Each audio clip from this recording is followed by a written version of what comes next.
see the main auger.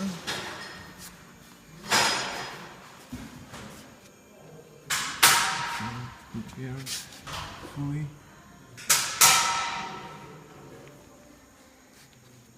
This is like a loading auger.